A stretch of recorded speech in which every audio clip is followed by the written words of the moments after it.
A fairly large rifle now. I wouldn't say rifle. I said field artillery, howitzer, self-propelled gun, something closer to that. It has a carry handle. It does. It's mobile. And what are we looking at exactly? It's a Barrett M82 A1. It's a 50 caliber semi-automatic rifle intended for military applications. You know, taking out trucks, small tanks, aircraft. This being America, we civilians can purchase this firearm. You can absolutely go out and buy this today. Except if you're in California. You can't do it. And Ronnie Barrett doesn't sell any firearms to LEO, law enforcement officers in California. Because civilians can't have it. Yeah. Because of the ban. And Which is nice. We salute him for that. We appreciate that. How many rounds we talking about? I think it's 5 rounds in the magazine. 5. That 50 caliber rounds. Yeah. That's a lot. And you reckon they're about $5 a pop? Yep.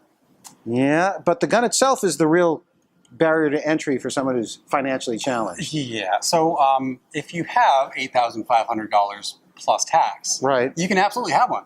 Good. Well, I probably would want one because it's an excellent range toy. It is a lot of fun. How far out can we go with this thing? So it has a set of iron sights. There's a flip-up front sight and a nice rear sight that is calibrated to 1,500 meters. That's a far way. That is. It does also have a full-length Picatinny rail, so you can put scopes on it and go further. Right.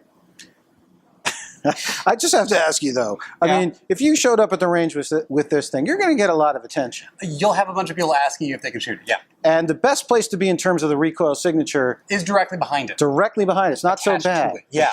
So the muzzle brake at the front is really effective. This tank brake out here pushes all of that air mass to the side, which is fantastic for the shooter. You don't feel a lot because the entire barrel recoils to soak up some of that recoil and get the action working.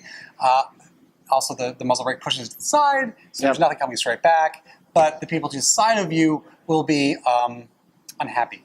Yeah, even with ear protection, I have to say. Yeah. I've also seen people fire this gun and papers and dust and things just go flying. Just part of the fun of it. Tents, billow. If you would prefer to not shoot it on sand, would probably be a good idea. I suppose you can't put a suppressor on this. Well, you can. They actually make a can for this. You do? They do. Barrett has a 50 caliber can for this, which is roughly half the size of the gun.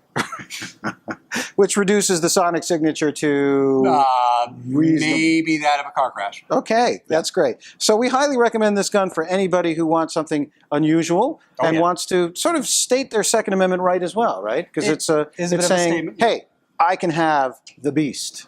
Yeah. Which you should be able to, of course, given your Second Amendment there.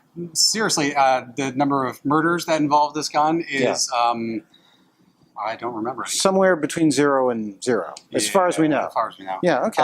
So honestly, because who's going to tote this all the way around and carry it in their back pocket? That's... No, I don't think that's a problem. Yeah. But I certainly think that perhaps it could qualify as a...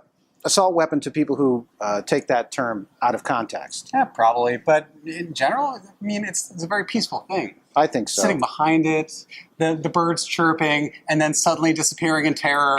The quiet still of the day that gets suddenly and terribly ruined. It's, you know, nice. A lot of fun. Highly recommended. And what did we say the retail price was? $8,500. $8,500. A steal.